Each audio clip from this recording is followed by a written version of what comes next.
मित्रों नमस्कार। आप देख रहे हैं धर्मदृष्टि पत्रिका का यूट्यूब चैनल दस्तक मीडिया। मैं विनोद शुक्ल आपको सुना रहा हूं बाबा नीम करोली की अद्भुत गाथाएं। अद्भुत गाथाओं की श्रृंखला में वृंदावन आश्रम लिए चलता हूं, जिसका संबंध लखनऊ हनुमान स्थित मंदिर पर भी है। एक ऐसी कथा सुनाने जा रहा हूं। चलिए पहले वृंदावन की बात सुन लीजिए। वृंदावन में आश्रम का निर्माण कार्य चल रहा था। मैंने आपको यह भी बताया था कि महाराज जी धूप में खड़े होकर निर्देशन दिया करते थे कि ऐसा कर लो वैसा कर लो। और एक सेठ आए थे, उन्होंने कहा महाराज जी अरे ये किसी को भी काम बता दो, ये कर लेगा, आप ऐसे कर रहे हो। तब उन्होंने कहा था कि नहीं, घोड़ों की लगाम अपने हाथ में रखनी चाहिए। ये कैंची का मंदिर बना, उससे सीख मिली थी। आपको कैंची के मंदिर निर्माण में जो घोटाला हुआ था उससे संबंध में मैंने एक वीडियो आपको दिया था। तो मित्रों, वृंदावन में ये निर्माण कार्य चल रहा है। वहां के एक कर्मचारी ने कुछ सीमेंट की बोरियां जो मंदिर के लिए आई थी वो उसने बेच ली। जब सीमेंट बेच लिया गया, महाराज जी आए। महाराज जी को तो सब पता ही होगा। महाराज जी ने कहा कि भाई सीमेंट की बोरी कम दिखाई पड़ रही है, कहां गई? जो देख रेख में था उस कर्मचारी को बुलाया गया। महाराज जी ने कहा क्यों बताओ, सीमेंट की बोरी बेची तुमने? कैसे बोले, कैसे झूठ बोले? नहीं महाराज जी, नहीं बेची। हाँ महाराज जी बेची। कितने की बेची? 250 रुपया। 250 रुपए का सीमेंट बेच दिया। और आप ये मान के चलिए कि चोरी में जब बेची गई सीमेंट आई होगी 400-500 रुपए की, और वो 250 रुपए में दे दिया। महाराज जी ने वो 250 रुपए उसे दिए और ये कहा चलिए आज से तुम्हारी सेवाएं समाप्त। चोर को दंड देना है ना, दे दिया। 250 रुपए लेके वो कर्मचारी को आश्रम से निष्कासित कर दिया, उसे देकर कि जाओ भाई तुम्हारी चोरी नियत है, जाओ इतना हो गया, अब तुम्हारा अंतिम यहां से विदाई।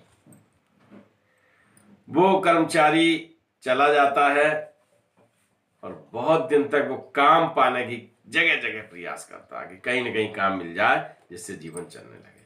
250 रुपए कितने दिन चले, समाप्त हो गया। परिवार में त्राहिमाम हो गई, है ना, त्राहे हो गई। अब वो कर्मचारी पुनः महाराज जी की शरण में आता है। कहते महाराज जी गलती हो गई, हमको क्षमा कर दीजिए, हमारा परिवार बहुत आर्थिक संकट में है, क्या करें महाराज जी? महाराज जी कहते हैं क्या करना है? तो सीमेंट बेच जाके, फिर बेच देगा सीमेंट। कर्मचारी कान पकड़ता है, उठक बैठक करता है, महाराज जी को पैर पकड़ के साष्टांग लेट जाता है, प्रणाम करता है, फिर कान पकड़ता है, फिर उठक बैठक करता है। ये सब चलने लगता है।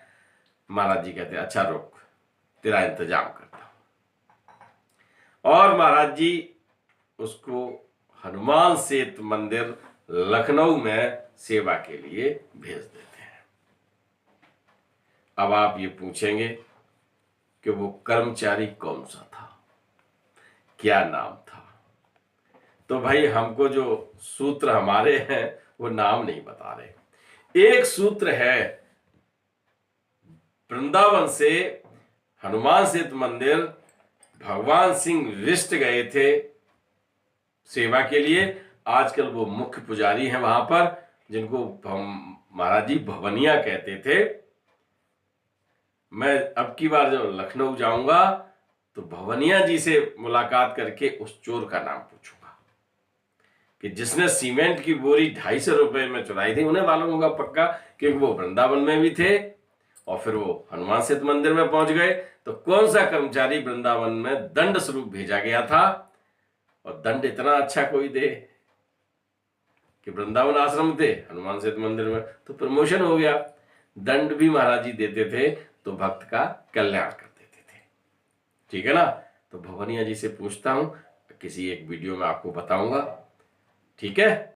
कथा आपने सुन ली है और 1 मिनट में और आपका चाहूंगा। आपने पूरा वीडियो देखा है तो इसका मतलब है कि आपको महाराज जी में गहरी रुचि है। तो मैं आपको बता दूं कि मैंने 700 के लगभग कथाएं सुनाई हैं और जितना जितना महाराज जी के बारे में खोजो, जानकारी का सागर उतना ही गहरा होता जा रहा है। तो मैं ये सब और बहुत कुछ महाराज जी के बारे में लिखित में अब जानकारी भी दे रहा हूं, क्योंकि धर्मदृष्टि पत्रिका विभिन्न विषयों पर निकल रही थी। मैंने उसको महाराज जी को समर्पित कर दिया है। 4 अंक निकाल चुका हूं। प्रकाशित चारों अंक सदस्यों के लिए हैं और हम विश्व के 23 देशों में और देश के प्रत्येक राज्य में प्रिंट रूप में या डिजिटल रूप में पत्रिका आप सबके घर में पहुंच रही है। पत्रिका में विशेष जानकारी महाराज जी की है, पूरी की पूरी उसी को समर्पित है। पूरी पत्रिका में केवल महाराज जी का पूरा कलेवर है। आप पढ़ना चाहेंगे या परिवार के सदस्यों को भी पढ़ाना चाहेंगे, देख लीजिएगा। अगर आपका निर्णय पढ़ने का है और परिवार के सदस्यों को बाबा की जानकारी से परिपूर्ण करने का है, तो आप 9411851832 पर व्हाट्सएप पे पत्रिका लिख दीजिए, या सदस्य बनना चाहता हूं, या मिस्ड कॉल दे दीजिएगा इसी नंबर पर। आपको पूरी जानकारी